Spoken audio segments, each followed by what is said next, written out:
আসসালামু আলাইকুম। আপনারা যারা গিট ব্যাচ ডাউনলোড করবেন, কিভাবে করবেন পারতেছেন না, তাদের জন্য এই ভিডিওটা। আপনারা প্রথমে গুগলে এসে গিট ব্যাচ দেখে ডাউনলোড করবেন। গিট ব্যাচ লিখে সার্চ করলে হয়ে যাবে।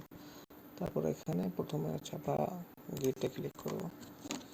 গিটে ক্লিক করার পর যাদের হচ্ছে উইন্ডোজে আমরা এখানে ক্লিক করব।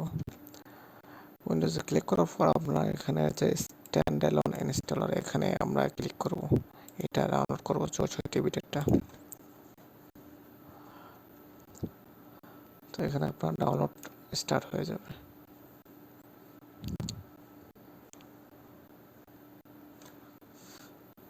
তো এভাবে ডাউনলোড করার পর ইনস্টল করার পরে আপনারা হচ্ছে সি ড্রাইভে ইনস্টল করবেন না কোথায় ইনস্টল করবেন সেটা ডাইরেক্ট ডবল ক্লিক করলে অটো ইনস্টল হয়ে যাবে। ধন্যবাদ।